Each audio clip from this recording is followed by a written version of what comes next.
análisis de cómo está la opinión pública con respecto del gobierno de Macri, también de la oposición y, por supuesto, con miras a las elecciones de octubre. Están conmigo Eduardo Fidanza y Alejandro Katz. Eduardo Fidanza es el director de Poliarquía, a quien Lilita se refirió en algún momento. Y lo primero que quería preguntarle es cuáles son los últimos, porque hay una encuesta muy reciente de Poliarquía, sí, y qué dicen esas mediciones. Lo más importante, Joaquín, es que a partir de febrero se registra un cambio de tendencia porque el gobierno durante 13 meses logró tener más aprobación que desaprobación. Empezando de una cifra muy fuerte, 65% de aprobación, 35% de desaprobación, en la euforia típica de los enero, pero en enero de 2016, con un gobierno recién inaugurado. Era esperable, como ocurre en toda democracia, que el ejercicio del gobierno desgasta y que va a haber un desgaste. Pero el gobierno va a tener un desgaste o fue teniendo un desgaste lento. Y conservó hasta enero pasado una proporción de apoyo más alta que de crítica. Esto es una pregunta muy sencilla de los sondeos, que es ¿aprueba o desaprueba la gestión del gobierno? Era un 55, 58%. Aprobaba. Un 45, 42, desaprobaba. A partir de enero y en particular fue un shock importante el caso del correo, porque ahí se vio los días que el tema del correo alcanza, digamos, las primeras planas, ahí entonces se produce esta inversión. Y entonces hoy hay ligeramente, o sea, un 52, 53% que desaprueba, 48% que aprueba. Ahora, lo que nosotros también tenemos la presunción de que el estado anímico determina mucho la imagen de gobierno. Ahora, ¿el estado anímico de la sociedad? El estado anímico de la sociedad, porque hay una correlación muy fuerte en las encuestas entre las personas que dicen que esperan que las cosas o estiman que la situación del país va a mejorar en el próximo año. Esa gente tiende a apoyar al gobierno. Y los que están pesimistas, no. Ahora, hay que diferenciar además una cosa. La evidencia que nosotros vamos acumulando, después lo podemos conversar, es que ese desencanto, ante todo, para el votante medio, se debe a razones económicas. A razones económicas. Sí, sí. Y sobre todo al tema de las cuotas, ¿no? Esa confusión sobre las cuotas. Es una conjunción de cuestiones, pero que yo creo que lo de la cuota es algo que altera, pero básicamente en el trasfondo hay: no se recupera el nivel de empleo, porque no se recupera el nivel de actividad, la inflación hace que la gente, cuando dice qué problemas económicos tiene, bueno, no me alcanza para llegar a fin de mes. Y esto es importante el dato, porque no me alcanza a llegar a fin de mes no necesariamente es algo que muestra diferencias por estatus social. Hay que pensar que la gente, las familias están enfrentadas a su presupuesto. Tenían un presupuesto. Es una familia de clase media, media alta, pero tiene un presupuesto que pase por enviar a sus hijos, por ejemplo, a un colegio privado o otros gastos típicos de ese sector social. A su vez, una familia de sectores populares tiene también su presupuesto, como se dice, calzado con sus gastos. Bueno, hay 40% de los entrevistados en la última encuesta dice que tiene dificultades para llegar a fin de mes. Pero eso es gente de clase media, de clase baja. Y de clase media alta también. Entonces ahí se configura esa problemática que arroja mal humor social. Alejandro. Yo no tengo análisis sobre eso, Eduardo, pero claro, es difícil. Pero yo tengo Carrió diría mejor. No, eso no lo sé, pero yo tengo 2 o 3 reflexiones, Joaquín, para tratar de entender qué es lo que está pasando en este momento en la sociedad. Por un lado veo a los actores con participación política intensa en lo que la gente de cine llama un Mexican standoff. ¿Qué es el Mexican standoff? Es el empate mexicano, cuando hay 3 protagonistas que se apuntan simultáneamente. Nadie puede disparar primero, porque si A le dispara a B, C le dispara a A. Es decir, el que gana no es el que dispara primero. Y entonces se crea una situación de inmovilidad de la que nadie puede salir. Una situación que tiene su expresión física, metafóricamente, en el tránsito porteño. Todos traban a todos y nadie consigue nada. Y creo que la política, los actores de la política argentina están hoy en eso. Todos se traban, todos se obstruyen y nadie consigue destrabar.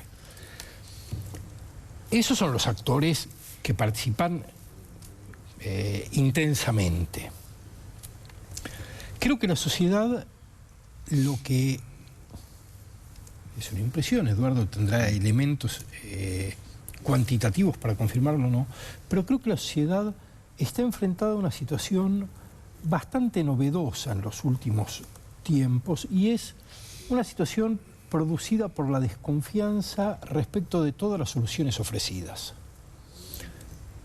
No se cree que el kirchnerismo pueda proporcionar una alternativa.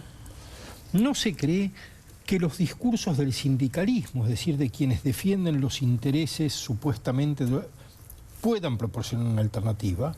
Y se ha dejado de creer, y eso sí es lo que muestran las cifras de Eduardo, se ha dejado de creer que el gobierno tiene una solución alternativa.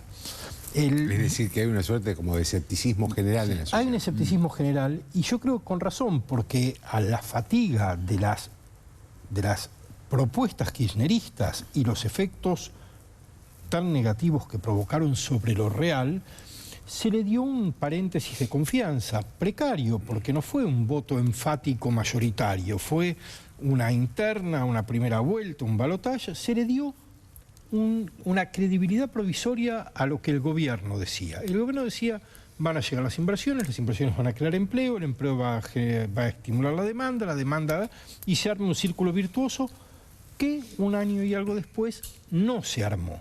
Entonces, ahora es mirar desde afuera. Se ve actores intensamente implicados en un combate trabado y ninguno con soluciones creíbles, porque todas se han manifestado como soluciones antiguas ante problemas nuevos. La confianza en que el capital es suficiente en este contexto global, donde sabemos que puede haber inversiones en minería, en energía, y efectivamente hay reactivación por sectores, pero no llega al consumo, no se reparte en la sociedad, no se reparten bajo la forma de empleo, no se reparten bajo la forma de ingresos vinculados con una actividad determinada, no se reparte. Entonces, no hay soluciones y hay luchadores en un... esto es así una primera imagen que yo puedo devolver. Eduardo, lo que decía del escepticismo general, Alejandro, un poco también nos lleva a la oposición, cómo está en la figura de la oposición. Tomo la imagen, yo tengo otra imagen, que es una imagen gráfica, no tenemos un pizarrón aquí, pero vamos a imaginar un espacio que es la política y que hay un sector central, una parte central, que es la parte, digamos, de la cooperación y de la legitimidad de las fuerzas. ¿Qué pasa ese lugar central de la legitimidad de la fuerza? O sea, el punto donde las personas, los votantes, los ciudadanos aprecian una fuerza política, y el lugar donde eventualmente los dirigentes cooperan, se está quedando vacío. Se están replegando todas las fuerzas. Este es un punto. Y sobre todo digo las fuerzas políticas. Es difícil hablar de partidos políticos, pero sí de fuerzas políticas, porque hay en ese lugar que se está quedando vacío de fuerzas, hay personas. No me quiere, pero hay que reconocer. Carrió es una de las personas que está en el lugar de intersección de el aprecio público, ¿no es cierto? Ella tiene un encuentro con la sociedad. Lo tiene Margarita Stolbizer, lo tiene María Vidal, pero las fuerzas y los representantes de las fuerzas, un poco el presidente se está yendo para atrás, Sergio Massa se está yendo hacia atrás. ¿Cómo se explica lo de Sergio Massa? Bueno, a ver, yo creo que Sergio Massa ha tenido una dificultad para ubicarse en un lugar en torno a dos fuerzas muy fuertes. Una es el gobierno, porque el gobierno es fuerte, porque ganó las elecciones y maneja el Estado, y otra es el kirchnerismo. Entonces, frente a esa polarización, yo creo que Massa ha tenido dificultades, ¿no es cierto? Y eso podría explicar su declinación de imagen, que es una declinación relativa.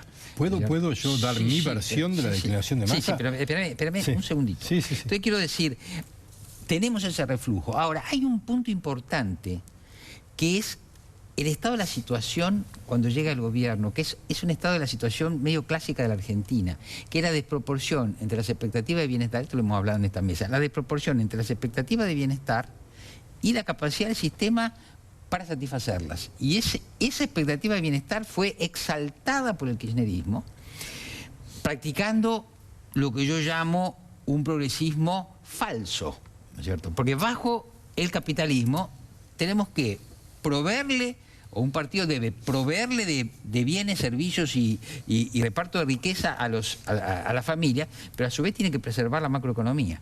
Entonces el kirchnerismo, ¿qué hizo? Mejoró la situación material relativamente, destruyendo la macroeconomía. Pero las expectativas que se generaron son muy altas y en esa situación estamos. Entonces, es tu tema, nadie cree, porque las expectativas es como decir, yo no creo porque tengo una expectativa muy alta, nadie la satisface. Sí, no, era un comentario al pie de lo de Eduardo que me parece que es muy claro. Yo creo que el problema de Massa es que Massa tiene un inmenso instinto para detectar la demanda de ciertos grupos sociales y convertirse en su vocero. Lo que con un lenguaje más tradicional uno llamaría demagogia, ¿no? Es decir, decirle a las audiencias lo que supone que las audiencias quieren escuchar. El problema es que cuando las audiencias están confundidas, Massa no encuentra un discurso. Nada es satisfactorio cuando lo que uno quiere decir es lo que supone que el otro quiere escuchar y el otro no sabe qué es lo que quiere escuchar. Y Massa se queda sin discurso. El problema es que en general toda la política se está quedando sin discurso. Y eso es un problema muy serio, no es un problema anecdótico. Bueno, salvo Cristina. Cristina Kirchner tiene un discurso. Es cierto, pero es muy poco creíble para los que no son sus acólitos. Ahora, lo que pasa es esto. En realidad, yo creo que hay dos discursos que no pueden prevalecer. En el año que vos decís, hay dos discursos. El discurso de Cristina es un discurso, como se dice en marketing, para fidelizar a sus seguidores. Es un discurso. Es un discurso que está en un punto de salida para mí. Con bastante apoyo, pero en un punto de salida. El otro discurso es el discurso innovador del gobierno, que tiene una teoría sobre la realidad, que tiene una idea de inserción de la Argentina en el mundo, que tiene una serie de innovaciones. Pero resulta que tal vez lo que falte, porque uno dice, bueno, se está abandonando la zona de apoyo. Lo contrario de la divergencia a la convergencia. A lo mejor al gobierno le faltó en un determinado momento sopesar el poder que tenía y llamar y convocar a ese centro, ¿no es cierto?, a un conjunto de fuerzas para ver cómo se gobierna este país. Porque no olvidemos que el gobierno gana y tiene prestigio, pero viene de una situación electoral dividida por la mitad. Claro. Y cuando hoy vemos las encuestas, volvimos al resultado del balotaje. Hoy, la mitad de la sociedad está con el gobierno, la otra mitad no está con el gobierno. Esa situación de empate, que recuerdo este ejemplo que vos dabas de los que tienen que... Esta situación de empate, que es típica, el empate en el poder en la Argentina es típico, tiene que procesarse de alguna manera, porque no se advierte que se va a desempatar fácil, porque hay un punto importante. El peronismo no tiene quien le escriba, no tiene un líder, ¿no es cierto? Sí. En tanto no tenga un líder, bueno, se equilibran también las fuerzas por eso, ¿no? Ahora, es cierto que el gobierno tiene una idea de qué país le gustaría. Exacto. Lo que no tiene muy claro, o al menos no lo enuncia con claridad, es cómo ir desde este presente hasta aquel futuro. Y ahí es donde las fuerzas que deberían confluir para contribuir a eso se desarticulan. Porque no es claro qué va a pasar con los ingresos y el empleo, no es claro qué va a pasar con las industrias o los sectores no productivos, no es claro cómo se va a reconvertir una economía cerrada en una economía abierta, no es claro cómo se van a trasladar las capacidades necesarias para salir al mundo. Y si todo eso no es claro, es muy difícil convertir una idea de futuro en una acción política concreta. Ahí entre la intención y el resultado, como decía Thomas Eliot, un poeta, cae la sombra. Hay una zona opaca entre mi intención y lo que quiero obtener. Eso no es solamente un problema de comunicación, es un problema también de relaciones de poder, ¿no es cierto? El gobierno tiene un proyecto, que puede ser un proyecto muy interesante, no tiene, a mi modo de ver, el poder suficiente. Ahora, tendrá los recursos, si no tiene el poder, tal vez para sentar a los actores a conversar de cómo se gobierna este país, ¿no? Le agradezco a los dos, ¿eh? Una pausa.